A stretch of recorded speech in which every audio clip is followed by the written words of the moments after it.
Divine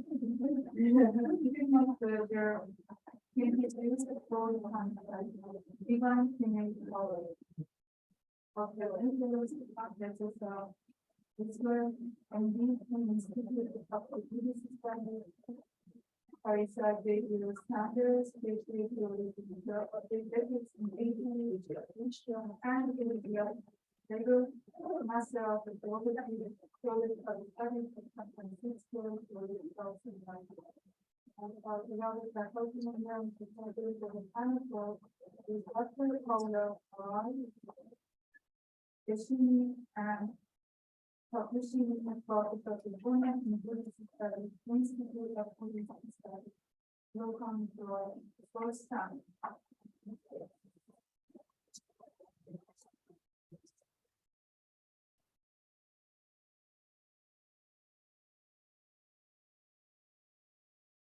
Hi, I'm Letesa, and I'm so happy to be here today presenting to you Arai as a model of spiritual care. Now, this model I originally developed about a year ago for myself as a personal model for how I want to show up as a new chaplain student. But I'm happy to be sharing it with you today on Arai Praise Day. This is actually the day that we meditate on Arai. So it just works out perfectly.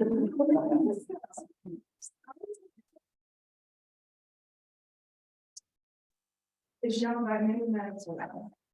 He is called a guiding star. He's the protector of travelers and turbulent seas. He's the wisdom of the moon. He's the teardrop of the god of compassion. He's both the mother of the Buddha and the queen of the underworld.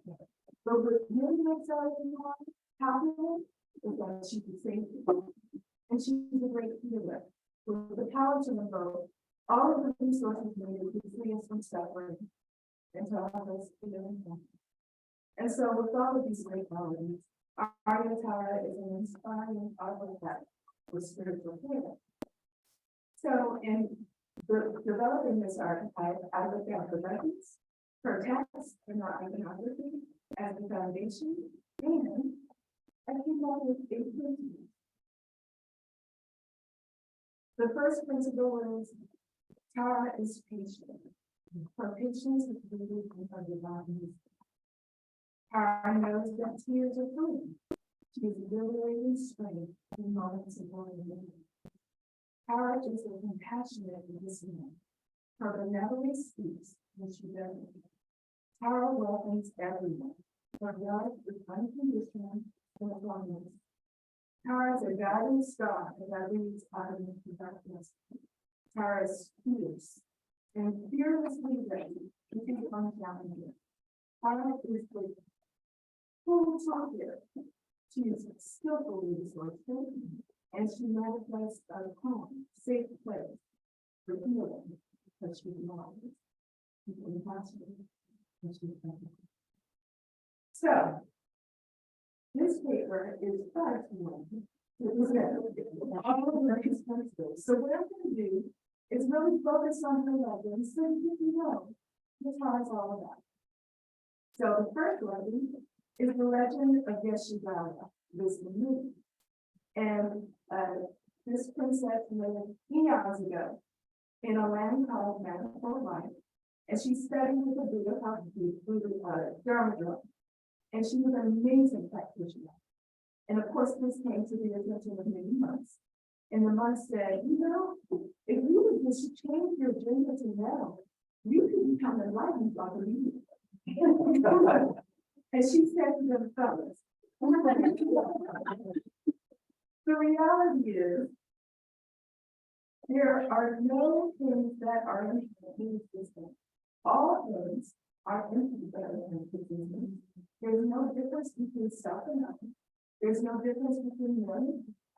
But since all you guys are becoming Buddha in male body, I'm going to become a Buddha in a female body. And I'm going to stay in this female body until all the fields of the different resolve. And that's what you do. And so in this story, Arai is actually the goddess of wisdom. Which means that she has direct realization of the uniqueness, the lack of the mercy of all things. The understands that phenomena are the result of positive conditions, and when those positive conditions came, so did phenomena. Nothing is permanent or stagnant, and all things are dynamic. This is especially true for our minds.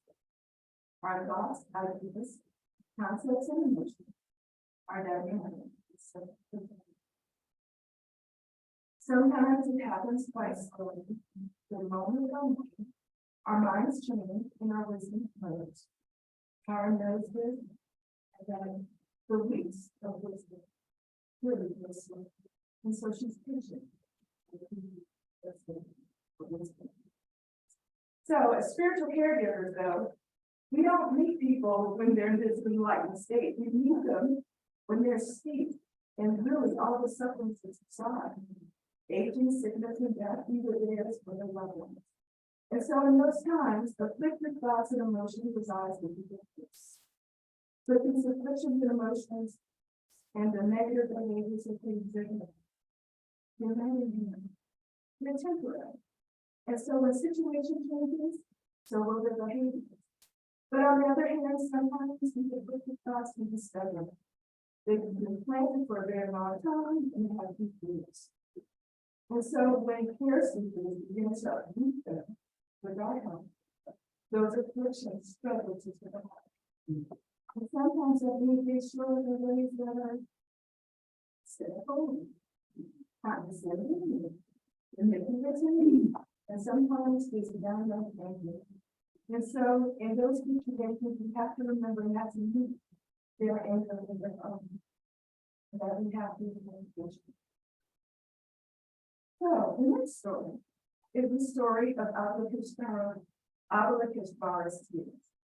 And in this story, Avalokiteshvara, new in his bodhisattva career, decides that he's going to make a vow to free all sentient beings from the lower realms of existence.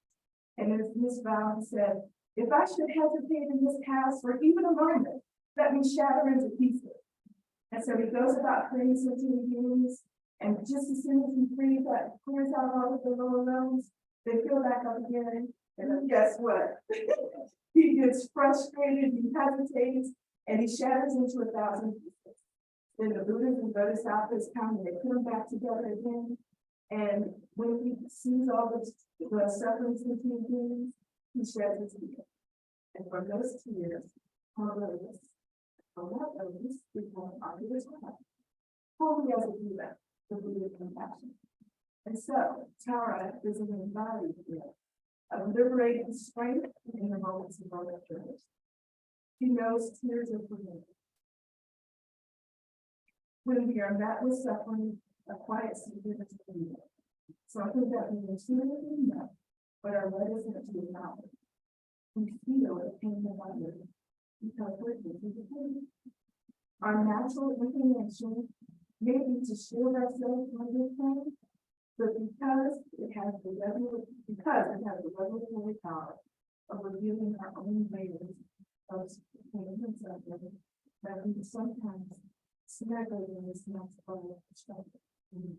Working with others in spaces of our own vulnerability offers us an opportunity to heal ourselves and help others. Shared experiences help us realize that we not alone in our pain, but there's strength in resilience. Her compassion knows no bounds. Her love is unconditional and faithful and fondness. She loves the rich and the poor. She loves the brilliant and the stupid. She loves the generous and the stingy. She knows that these characteristics are superficial and different. And so there's no need to discriminate and hold some people close and others distant. All are welcome to the entire state experience. As caregivers, though, we all have lives. Some are so deeply ingrained that we don't know that they even exist. All we know is that some people make us feel uncomfortable, and others we feel at ease.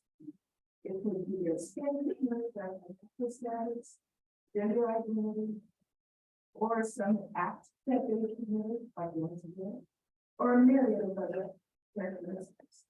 Sometimes if we're intersecting all of these characteristics, I call it a feeling of distance. At the core of this discovery is the fundamental thought that some people are inherently other in ways that threaten us. Of course, the Buddha taught, and I was taught it as well, that this is all artificial. None of these characteristics that we believe make us different from others are inherent. They are all mere labels, transsexual, rich, criminal, black, suburbanite, are all labels and they subject to change for causes and conditions. So don't hold these labels so firmly. Meet each person with a big-hearted mind by letting the labels just in the moment of them out of the way. They are unconditional. And so, at the end of the day, we're all fine. We all share these things, can share these thoughts and principles. And even if you don't believe you are, she believes you are. She doesn't care any way you can. And so, whatever your topic is, whatever your location is, you can bring them to this person. Thank you so much for your time. And if you have any questions, okay.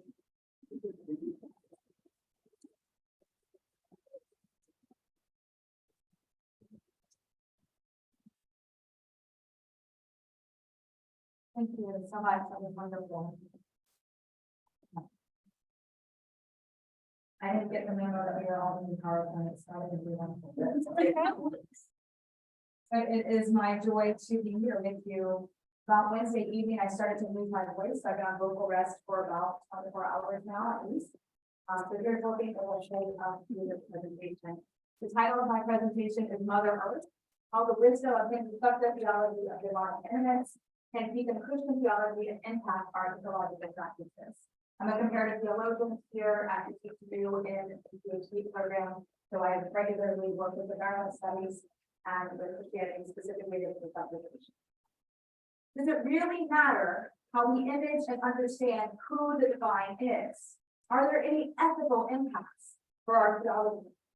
And how might interreligious dialogue and the study of theologies outside of our own impact and deepen the study of our own? If we have eyes to see and ears to listen, the Hindu Shakta theological understanding of who Mahadevi is, of who the great goddess is, as both the material and the efficient cause of creation, has much wisdom, especially to offer us during this ecological crisis that plagues our world. And that theological understanding in tandem with Christian Scottish theologian Ruth Page, she has this theological concept of pan-syntheism. It points to God's profound relationship with materiality. They both offer us a way forward in addressing this ecological crisis in which we find ourselves. We find ourselves amidst a climate crisis of our own making. Hear that again. We find ourselves amidst a climate crisis of our own making. And as the brilliant theological ethicist, Dr. Olivia, rightly notes, this climate crisis that is caused overwhelmingly by the world's high-consuming people is bringing death and destruction, first and foremost, on the most impoverished people, who are also disproportionately people of color. In other words, those who are least responsible for the climate crisis are experiencing its most severe effects, while the ones who are the leading contributors to the climate crisis are able to use their place of privilege to ignore these devastating effects that are daily and drastically impacting our siblings, sisters, and brothers across the earth. Having fewer resources to adapt to and combat climate change means disproportionately being affected. For example, according to the global nonprofit Fair Planet, farmers in India have had their crops and farmlands ruined by unusual snowstorms and destructive heat waves. Mozambique has been devastated by a series of cyclones which have grown more potent as the planet warms. And droughts in Madagascar have forced people to flee their homes and search for more habitable lands. These are just a few concrete ways that climate change is unjustly impacting those who are least responsible for it. And I contend that one's theology directly impacts one's ethical actions. For me, my ethics are my embodied theology.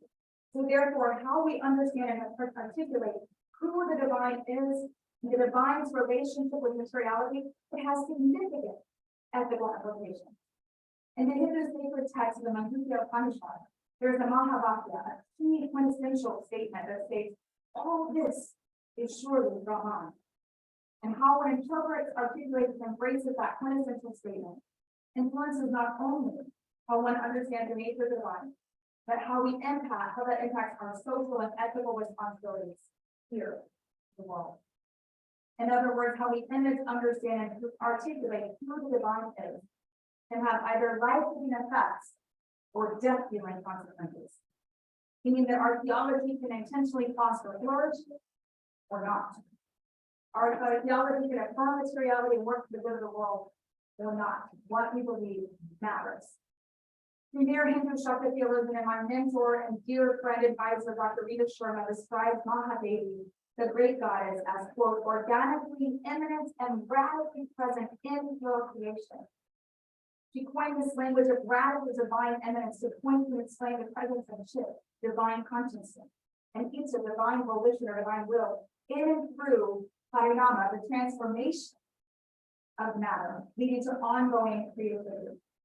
Verbs like unfolding, expanding, pouring forth are used to metaphorically image and describe this profound transformative process.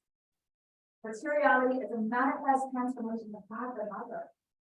Yet she remains fully transcendent and is afforded worship as the fundament of the cosmos. She is creator, sustainer, and the destination, the telos of all existence. She is the supreme reality from which all other forms and events emerge.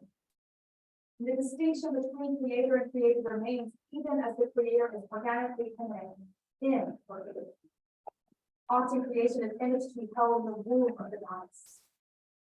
The cosmos is her Leela, her divine creative play, emanating from her and receiving her justice-filled love. Her sacred texts describe this and repeatedly affirm her interest in the welfare of the world. This theological understanding has huge ethical implications and brings a whole new connotation to the idea of motherhood, impacting how we treat and care for matter and understand our relationship with reality. When we understand that every petal, every blade of grass, all bodies of water, and each and every creature are manifestations of the divine, it profoundly enriches, profoundly changes how we view our relationship, our calling to care for the world, provide and protect all of reality. This theology has the power to reach the world-affirming ethics that work for the flourishing of all. In the Shakti tradition, Mahadevi is understood as Brahman. She is that highest universal principle. So instead of saying all this is surely wrong, we say all this is indeed Mahadevi. All this is indeed the times. All this seen and unseen is the sacred embodiment of our work. And we are meant to live in harmony with the divine, with one another, and with all of creation. This life-giving non-dual theology offers a way forward against this climate crisis that has interreligious significance. Studying Shakti theology has enriched my own understanding of the divine God, the Christian tradition, the God who premier Catholic theologian best often calls He who is. As Christians, we may not see materiality in and of itself as divine, but rather as ontologically distinct from its creator. Shakti theology reminds us of the sacrality of all that is and our responsibility to care for it. In Christian theology, we can see the divine is in deep relationship with faith. Truly Emmanuel, God with us. And in the incarnation, we get to glimpse about solidarity with God's creation. This with us sort of God is truly present within and affirming this reality.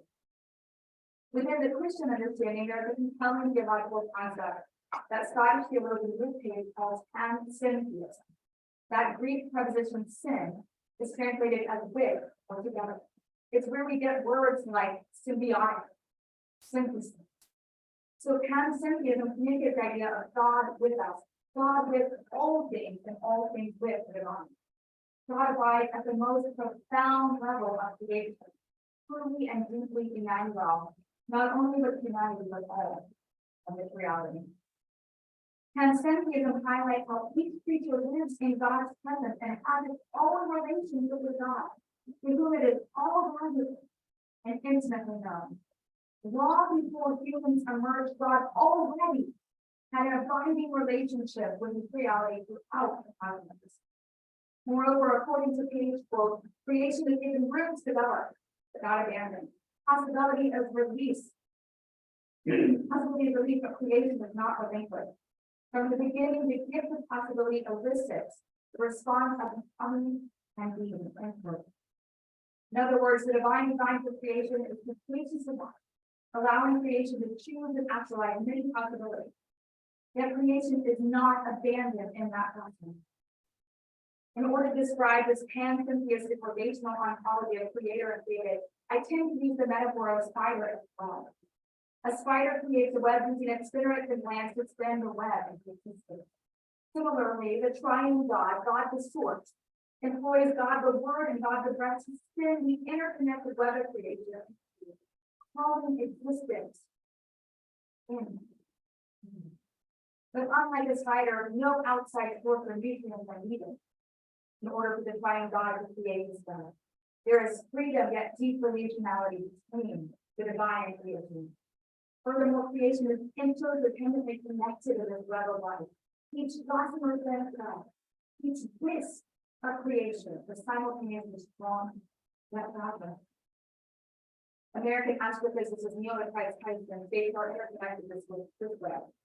The atoms of our body are traceable to the stars that manufacture them in their cores and exploded these enriched ingredients across our galaxy billions of years ago.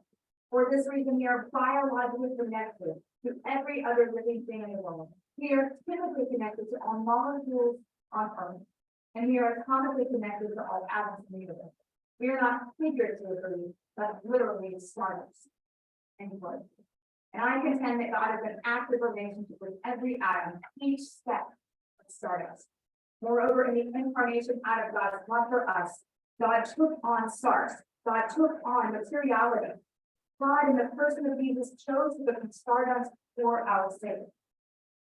When you begin to see God in this deep relationship with creation at the most micro level, it gives us a greater appreciation for all of creation, which comes from God, is carried by God, and ultimately returns to God. From stardust to the kingdom, stardust to power. Furthermore, we have a responsibility to work for flourishing of not only our fellow humans, but all of creation, even at the most micro level. Both of these understandings and theology point us a way forward amidst this crisis. We understand that divine relationship with reality and all of creation is physical. They can impact how we live. Did you know that research suggests that cutting back on meat and dairy is the single best thing people can do for food their impact on the earth? Consider this: the average person, America, eats 4.3 pounds of meat weekly. And if we just cut that down to half, that means that there would be 12,000 pound reduction in carbon emissions over the first 10 years. I don't have time to exhaustively go into all these ideas that I have or how you can live this out ethically. But I will end with this. You can choose to have your theology be life-giving, flourishing for the world, or not. This is yours.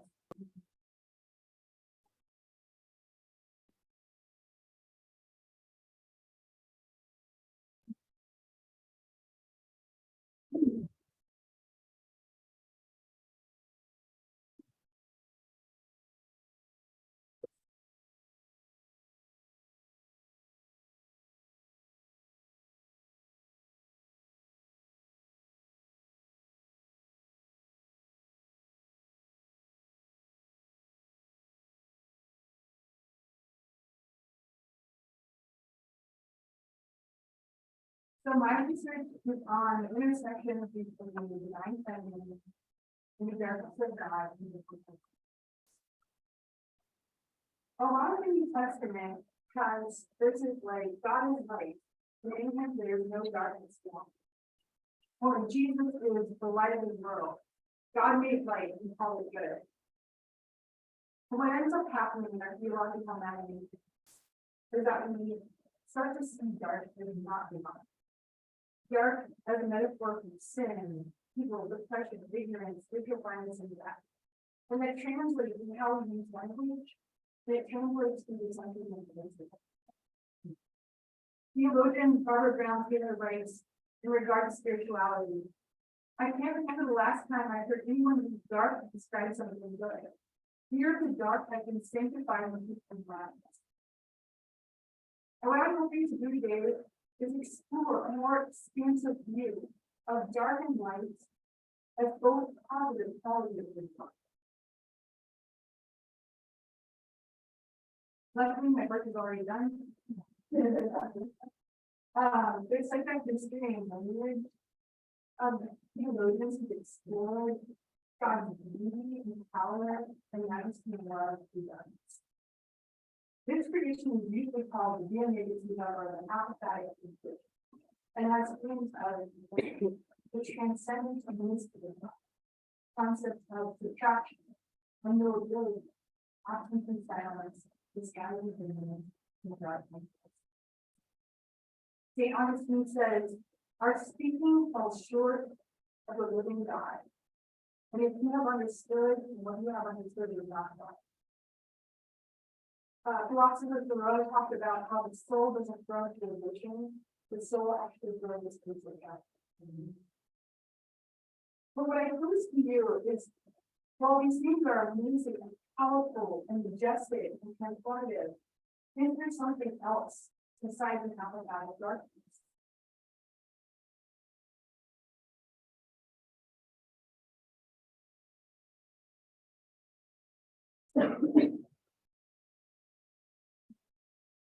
What about apophatic? What about a darkness with creativity, possibility, dialogue, revelation, intimacy?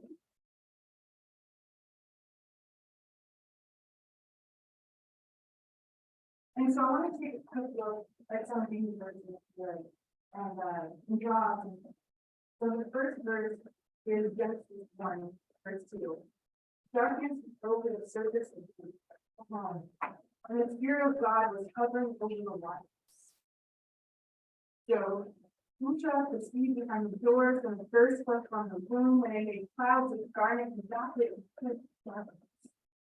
And Genesis 49, who blesses you with a blessing from heaven above, the blessings of home that lie below, the blessings of breast and womb. What I want to draw your attention to are the intersection between darkness and darkness and darkness and creation. Scholars Abraham Mikuda, Herman, Dunkel, and Catherine Keller all observed these three following things about this word poem. One, that the poem is actually a proper name. And every example in the scriptures is without an article. There's no but. It is just. And two, it is in the feminine gender in every case. And three, they suggest it's not just a noun, but it is a name of a name. Scholar Rosanna Root writes, the poem, like many Hebrew words, is multifaceted and dynamic. Is the poem a place, the divine, or a monster? Yuval Balthazar writes, quote, there's a positive darkness that covered over the deep, symbolic of the darkness of the watery womb, and with the youth in creation, is the watery womb vivified, making life or spirit, so that God's spirit covers over the watery and darkness. And darkness is a necessary condition for conception or creativity. And so what we can observe is that these relationships of creativity, generation, and feminine energy are all the really beginning of the scripture.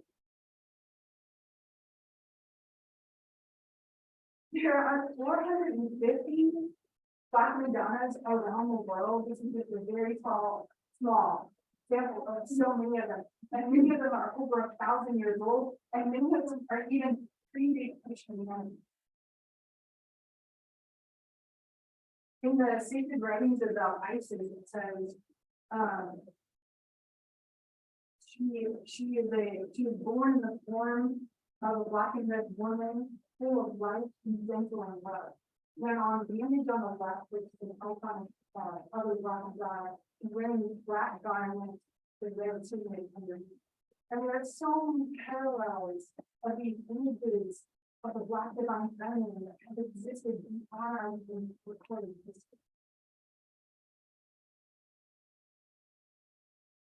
I want to move into this concept, which if you're a Christian, maybe to set aside some associations you have with it for a second. In my recent learnings about it, this word first basically appears written in the Targum on Palos, which was written in the 7th century or the 4th century, depending on which scholar you follow. It was developed and really flourished in the 13th century. And this word has its origins in the meaning of dwelling, or to settle, to dwell, to inhabit. In a classical Jewish thought, this is the concept of God's dwelling. And it's a felt presence. The word is a feminine word. Initially, when it was first referenced, it would be referenced in the Japanese context, but also in the masculine context. And when the 13th century came around, it really flourished and becoming a reference point to divine presence. It was mostly used as this concept of God's presence and God's people after the exile. I became really curious about looking into what does God's dwelling look like in the Bible, because other references with this is the concept of God's glory and God's location. So just want to draw your attention to these verses here. These are verses about the presence, the glory, and the location of God. Moses approached the thick darkness where God was. You became near. You stood before the mountain while the blaze of fire in the very heavens, the black cloud with deep darkness surrounding you. These are commandments that the Lord proclaimed in a loud voice to assembly there on the mountain with all the fire, the cloud, and the deep darkness. And then finally, when the priests withdrew from the holy place, the cloud filled the temple of the Lord, and the priests could not perform their service because of the cloud. For the glory of the Lord filled his temple. And then Solomon said, the Lord has said that he would dwell in a dark cloud. There are so many intersections of God's divine presence located in the intersection of darkness, where God's holiness of holies God is located in the dark. There's just like a small sampling of all the different connection points, like protection, justice, wisdom, guidance, covenants, salvation, and communication. And so what I hope is that the images that are within our minds and the metaphors that we use for our spiritual journey, that we really consider it as language, a visual, artwork, hymns, prayers that we create to reflect God, and not just use light as a symbol. Think about how we can adore it and worship the room of God as present in this.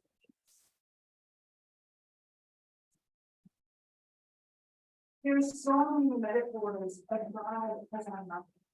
And so just what does it look like to praise this life-giving reverence who loves us?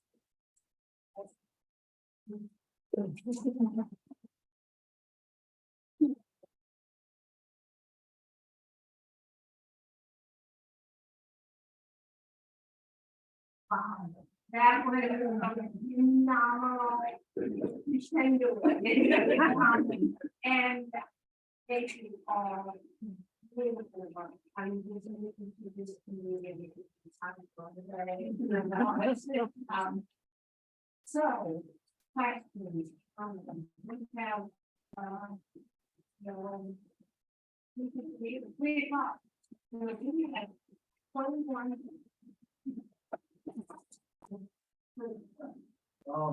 Thank you all for your presentation. I will do something interesting. So, bear with me. I'm going to ask you, What are some good sources on audience stories? Well, yeah, three sources, I would say those who live in my talkingchildren.org is a great place to get resources on it. But if you're looking for books, Rita Rubin, he's written a beautiful book that goes through Rita and all of her 21 inventions, but then you get the chance to talk about including the dark ones. And that's a great book. And then also there's a book by Wilson that's like kind of go-to book. And there's another book called Tara.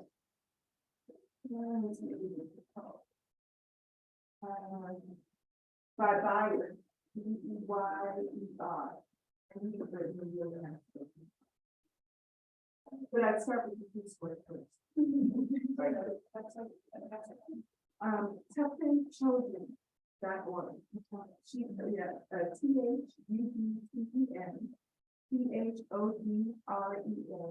the address of Zelensky Avenue. That means Avenue, Washington. Here's what You brought up the idea of fantasy and also said that you know, with age, what I can do is without children. If it just died in the last year. reform stuff. I think so. I was looking at, like, it's regional, like an Anglican a lot of times, but further research, I think you have to do it with those don't always go on. Right. Thank you. And then Olivia, we have the message to control the benefits. One of my favorite answers about the word out.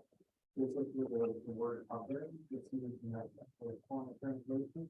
And says, while not having a conversation with my friend who speaks Syria, the original one. He said the better translation would be computer. I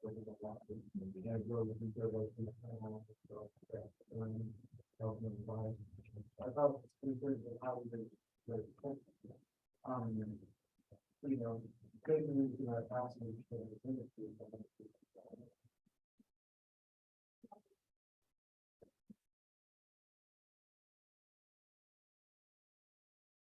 So, I have a blog post called Images of God, which is one of the ways that you get humans to engage with scripture in different ways to play how many places of God can you see in. And there's a use coming in there's also, living as a chicken. The God is a chicken is like one of my favorite. And there's an alternate use for the things. Like, play that really opens their eyes to how to use it. There's just so many different ways. God is like, so like that, you're sitting on a cloud, it's not the only way.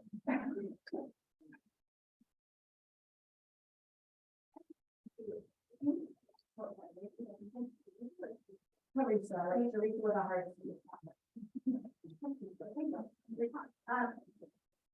So in 1980, again, people said we need emphasis to say what matters is like our ethics, like in Colorado, either or both to do a lot of positions. But I think the reason that we moved to Suzuki and we started looking at the information to the fixed and side of things. And say like why something more interesting or like more useful. So it's part of my greater research. Probably would be the best way to put this. I'm working in, well, I'm in COPS right now, but I'm working towards a dissertation that looks at suffering and how the divine is present with us. So a lot of what I do is actually what Jesus says is really clear. But one thing I keep asking, so this idea of incarnation is a living God. But I keep asking what was God's relationship with materiality before the incarnation. because I'm convinced that the incarnation, yes, my responsibility, but also the units. But they're not always have written down. And so I keep going back before that the pantheism allows me to acknowledge the importance of the incarnation, but also acknowledge that long before God had come to Jesus, God was already in relationship with the reality in a very profound way. Yeah.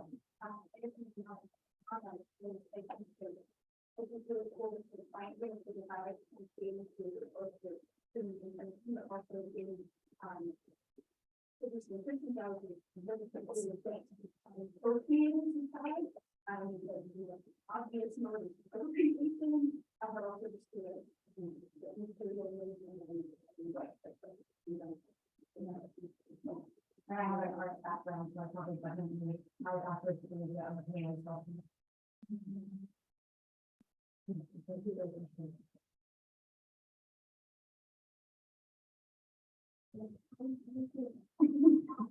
And seeing how many connecting between all three of your pieces.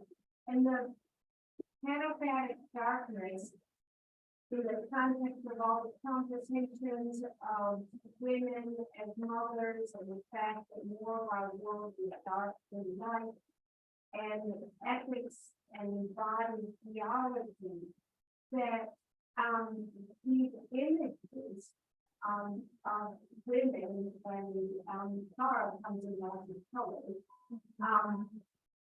That these images of women in different colors, how much do you think that helps women in the body?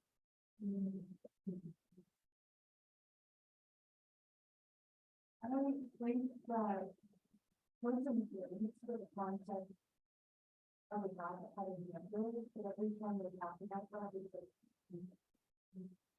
and so it feels unnatural to say. I was telling a story yesterday that I was really involved in that station happening in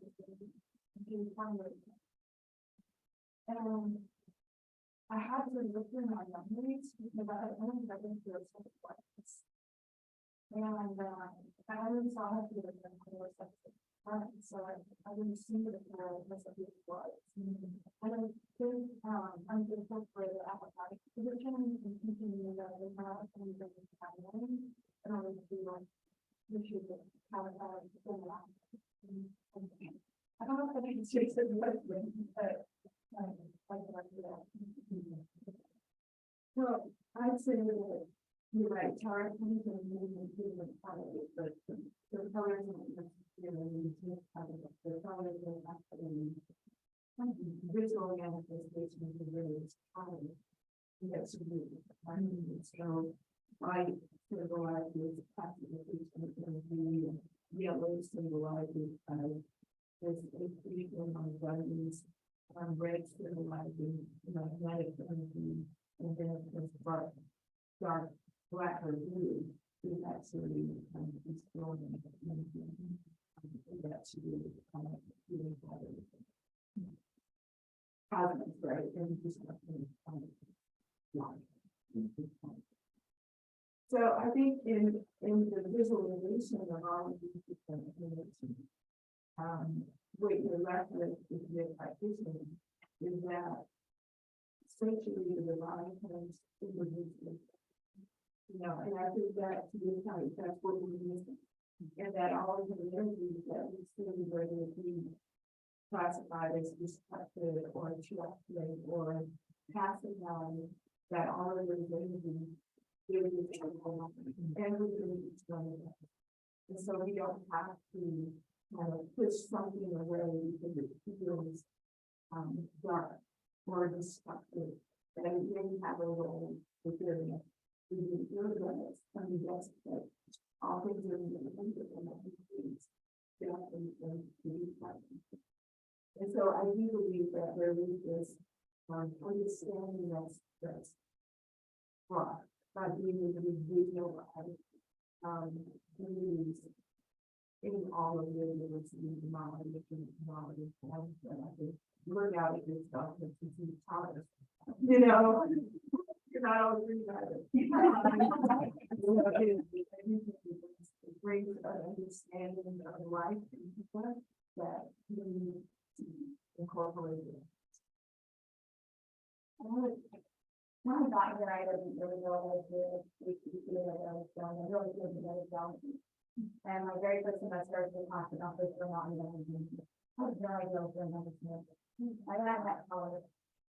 And I met Paula and Victoria. I was going through the you kind of shift on the life. The one who was willing to go all the way through and the hardest thing that I had come all the way through, but that was not good. I was supposed to get to the doctor maybe back in the hospital and know that he was mine after the other and I had to thoroughly start afraid of the fall. There's always concerns and there's been a lot of things suffering. I have a history of being a survivor, other things in my dealt with trauma in my life. And I was tired of the light to be God. I was like, no, I need more out of the divine than that. And I don't know how much across the board stuff that impacts the ethics in the context of India and still learning more about that. For me, that's a lot of things. It was like the divine is well with me with darkness. I read Paula and my whole piece, like theology became for the better. So doing rich and for the better. Like God is big enough to walk with me through the path. And I don't have to have the right watch. God doesn't know what it's like to suffer. And so for me, it's been transformative.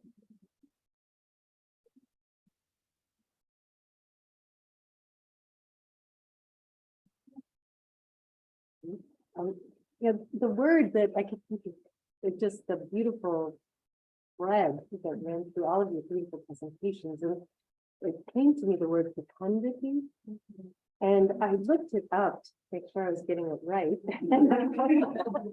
But the ability to produce an abundance of offspring for new growth, fertility, the ability to produce many new ideas, and I think you have, hard to say, brought us to sort of this capstone of what the whole day represents and what women bring. I think it just what's rising to me is this new season of fecundity and women's participation in it, breaking through, and I just love the darkness and the fecundity of the darkness, the growth, the potentiality that this day still represents. So thank you so any thoughts you all have on how your work, your hope for your work to push forward, or what you hope to see for us, and you really spoke to that. If anyone else? Because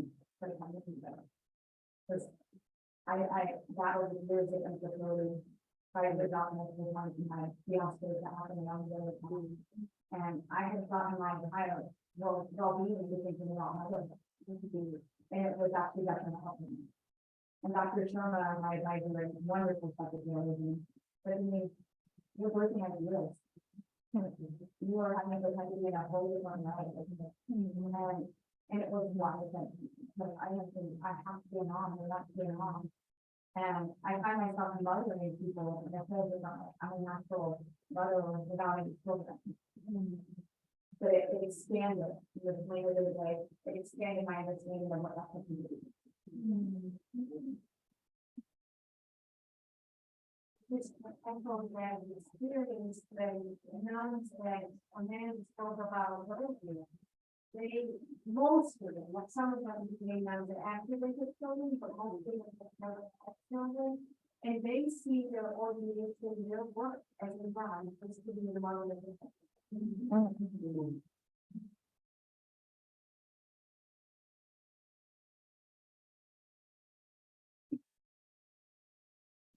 Honestly, when you said that, the first thing that popped in my mind, and I'm just gonna start talking, because we're not where I'm going.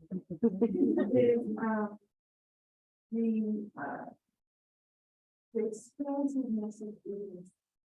In our tradition, it refers to envision leaders that are adult entities on the typical human. And so there's this expansion of do this and how to do this and how to do this and how to do this. And if that's not birth and reproduction, I think that is how the universe works. You know, I think it's whether it's birthing children or birthing ideas or birthing thoughts or birthing, other meanings, which is kind of the whole, you know, what is that birthing intention is to birth of the meaning. It's very, yeah, that's what it's doing. My husband came, or one of my because and you know, business, people do it in video life, and there's no movie life. I think that it's been, I mean, I said, into historical influences of the centuries, and so we have this really vision of what is offering us. And so my home, my dream, I think that when people want to consider how they use it. And how do we share the words of what is love? And as we are all on this, you know, journey of growth, and I don't know the possibilities of it, I would also suggest potentially we consider how we use love in another place. And instead of see that I know this is not for the people, but our day does not begin with sunrises. Our day begins with night. At night is when Shabbat happens, it happens after the first three stars and the sky. On Friday, it doesn't happen that. And so if you just stand up for everyone, the darkness actually issues with it. And just like, you know, just kind of dwell in this, you know, community of the divine in the world has to happen. And that's my hope for all of us on this journey, you know, making our own way to be trended. And having more and more direct with the divine.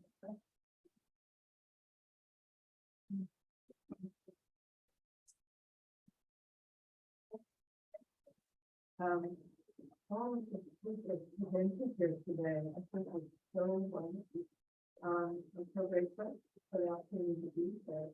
And I'm wondering if I could be put on the website.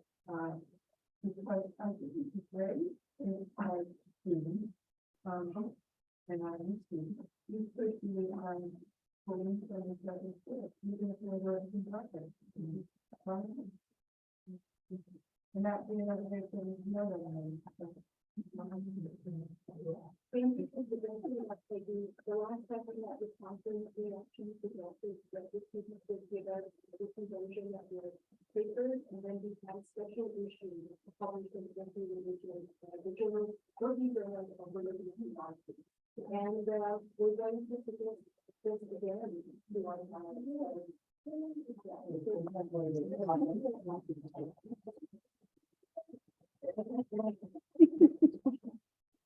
That's a wonderful idea. That way they're properly copyrighted and protected. Yeah. So that no one can plagiarize.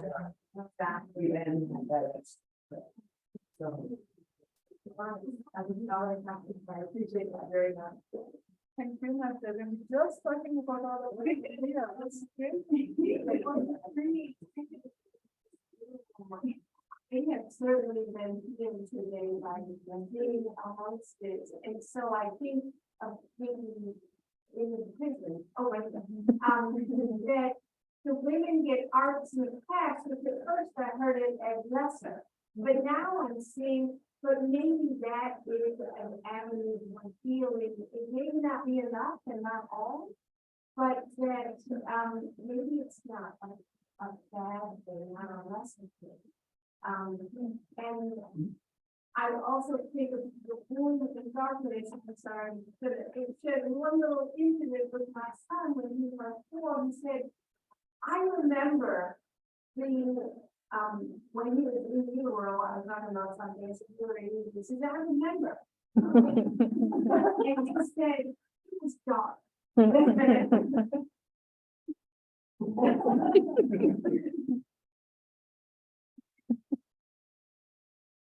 But one minute.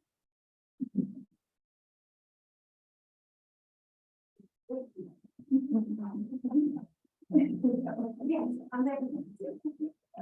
Well, a couple of things bothered me around darkness, and one is that during the Jukai ceremony, which was when we received the precepts, the new preceptor, in our vineyard. And I was there at the altar with my preceptor, and they give you a Darwin name. And they announced, and he announced it very loudly, and he said, dark. So like, my name has four parts to it, and it says it's dark on. So on the sexy pie is my Darwin name, and so, but at that time I thought, you know, and it's always the way I wish I felt like seen, but also like, but I want to be white, you know, I want to, you know. But I guess I'm just bringing this up also because in the Buddhist tradition, dark is regarded in kind of differently. You know, the dark is the place of, you know, wisdom of non-dualism where everything is, you know, connected and one. So I just want to offer that. And also a beautiful teacher, Zenju, Manuel, she has since written something on dark and it's started to offer that out. Very interesting and beautiful. Writing note on my phone for dissertation stuff. And the writing title right now, my dissertation is Down in the Dirt and Wrong in Darkness. And I've been thinking a lot about darkness, and one of the things I keep putting on is that out of darkness is your light. If you see it in the dirt, that brings you light. Like darkness is just the times as really and not running. Like this idea of wonderful things. Maybe we bring out here. With one last round of applause.